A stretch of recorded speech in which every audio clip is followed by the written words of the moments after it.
Hey everybody, Questwise here, and today I wanted to talk about, this is kind of my initial impressions, my first, sort of first thoughts on a game, and I feel like, to preface this, this was a game that was, the book at least itself, was gifted to me by my friend Eric Bloat, and he said, I think you're really going to enjoy this, I want to send you a copy of this, I think it's going to be something that's right up your alley.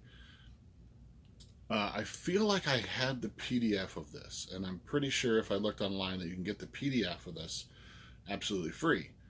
And so a lot of times I'll do those kind of things and look it over. The problem with PDFs though is I'm very much a sort of dead tree kind of person. I want a physical copy of something, in my hands when I'm reading and sort of digesting things. And I'm sure that I probably like briefly glanced at this, but PDFs always sort of get swept away and forgotten about when they're in my tablet or on my laptop or on my phone. And so I was excited to have Eric send me a copy of this. And I've only been able to look at it for like 2 days, if that. Like last night, I did some really deep reading of this system, and a little bit throughout the day yesterday. But I just want to give you my initial impressions because I'm sort of really struck by the power of this game. And that game is Low Fantasy Gaming. And this is produced by Pickpocket Press and written by Stephen Grodzicki. Stephen, I'm sorry. I'm going to totally slaughter your name. But Stephen, I'll put it in the notes below. Grodzicki? I hope, Stephen, I got that right. But I'm really this game has made a really big impression on me over just the day and a half or so that I've been able to read it over. Um, it's first of all the artwork in this is beautiful, and while it kind of the pages are sort of a papyrus kind of non-glossy paper. There's a lot of great color artwork in the book as well too. So the book itself is beautiful. The layout is exceptional.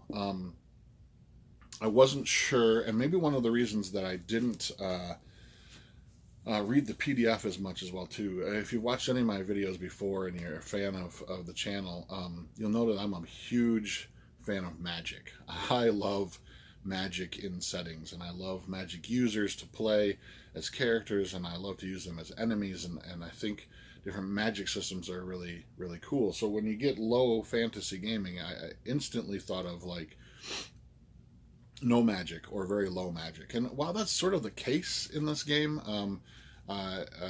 Steven does an amazing job at sort of making magic how I expect it to be. I want it to be dangerous, and I want it to be very evocative, and it is. The spells are in here. While some of them sort of mimic what you would find in other fantasy games, they all have really very unique names that sort of evoke these really cool images in your mind and stuff. And a lot of spells that are completely unique, and they just do some crazy stuff.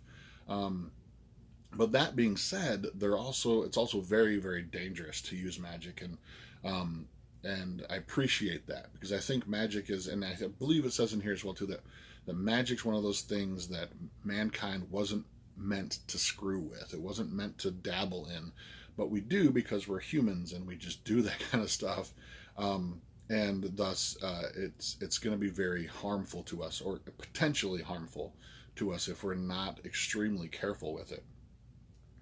There's some very interesting character classes and ideas in this. This is a D20 based system, but it does some very unique ideas with it. So combat works pretty much like you would expect in a D20 system. But when you're doing sort of skill checks, attribute checks, that kind of thing, it's a roll under system, which I thought is really, really unique. Or not so much unique, but it really is interesting because it kind of harkens back to some of the old school editions of the games and stuff as well, to fantasy games. And it was actually an idea that I was playing with in a game I was building for myself. And I think Steven nails it in this game. I think that he does a very good job with how that works, and how the rules are very easy to teach, and especially if you've played D20 games before, these will be very familiar to you, and you'll be able to sort of you step into the learning curve, which is very shallow, very quickly. The other thing that I really, really appreciate about this book is the immense amount of random charts and stuff, not just for encounters of creatures, but for designing dungeons. And there's tons of rules in this thing as well too. And it weighs in at about, let's see, a little under 200 or a little under 300 pages, about 285 or so. So there's a lot of great stuff packed in here. Like I said, a lot of random charts, which I really appreciate in a game, because sometimes, like dungeon room generators. Um, One of the things I'm always famous for saying is that players will always do what you least expect from them. Where you have something extremely well thought out and planned, and thus I run a lot of games very improv style, because I know that players will do crazy things. So to have things like a dungeon room generator chart, section is really, really great for me, because then I can just sort of randomly create these things as I go and improv as the players sort of wander off and do their thing. What I really enjoy about role playing games. I love seeing what players want to do, and I love being surprised myself. I want to have a game where I'm surprised and have to think on my feet very quickly in order to make the game, create a very unique and cool story. So I appreciate that for what's been put into this thing. But this is just my initial thoughts on this. And like I said, I believe the PDF is free. If you go to the website, just look up Pickpocket Press is what I did. Very cool website, very informative. And if this is available to the public, I'm sorry I didn't. This is again my initial thoughts on this. Didn't do a ton of research into seeing if you could actually purchase a copy of this yet. I know this was a Kickstarter thing. So if it is out there in the wild, I highly recommend grabbing a copy of this. This is a very gritty kind of a game, and I love that idea. I love grit in my game. I want danger in my game. One of the things I was thinking about while I'm reading this kind of thing is, what kind of games can I portray, right?